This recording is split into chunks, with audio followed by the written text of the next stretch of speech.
Porkit ba hindi ka na kilala na ako'y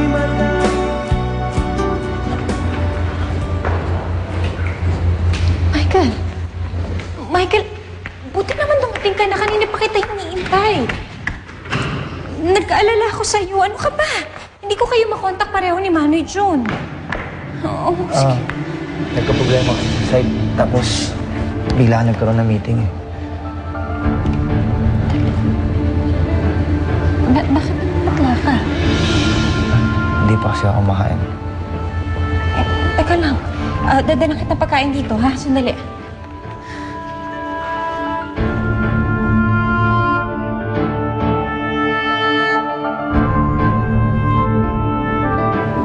Coffee po, sir. Ay, salamat. Huwag po kayong mag-alala. Parating na po siya.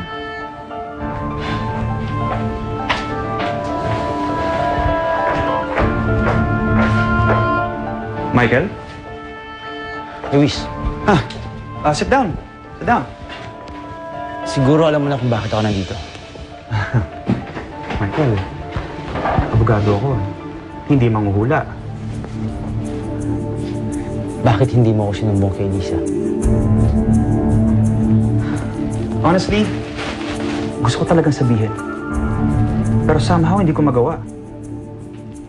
Maybe it's the lawyer in me. I'm just giving you the benefit of the doubt. At ayoko lang sabihin ng anumang bagay na makasakit kay Lisa. Ayoko lang ding masaktan. Dahil alam ko hindi niya ako paniniwalaan. Dahil mahal ka niya. Whatever the case, Michael, I believe the truth will come out one way or another. I just hope na yung katotohanan na yun hindi makakasakit kay Elisa. Ilang beses na kasi nawasak si Elisa, Michael. Kahit gusto ko siyang ayusin, hindi ko magawa. Dahil ikaw ang pinili niya. So, totoo nga. Totoo nga mahal mo si Elisa. Yes, I love her, Michael. Pero hindi ako masamang tao.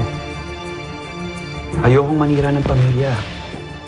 But don't get me wrong. Kapag sinira mo ang pamilya mo at kinailangan ni Elisa na matatakbuhan, I'll be there for her. Salamat pa rin. Salamat hindi mo ako sinumbong kay Elisa. You're welcome, Michael. But I won't shake your hand. We're not friends. At hindi tayo magiging magkaibigan.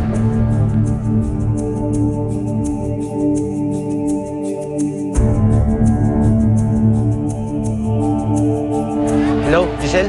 Hello, Michael. Naku, kanina ko pa hinihintay yung tawag mo. Kamusta si Georgie? Eto, okay naman. Medyo stable naman siya so far. Dadalaw ka ba dito? Hindi na muna. Kailangan tayong magkita, kailangan tayong magkausap. Tungkol saan? Tungkol sa atin. Sa sitwasyon natin. Mag-aantay ako sa El Terrazo. Andun na ako less than 1 hour.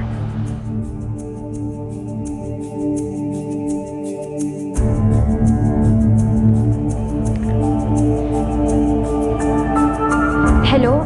Sofia? Hello, dear. Tell me you have good news. Hindi eh. Si Michael gusto niya makipagkita sa akin. Oh, hindi ba good news yun? Saan ba nakikipagkita? Sa resort? Sa private hotel? Saan? Hindi. Sa El Terrazo daw. Makita daw dun kami within 1 hour.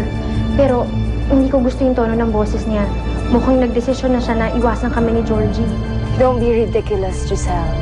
Be there and be fabulous. Ako nang bahala. Bye!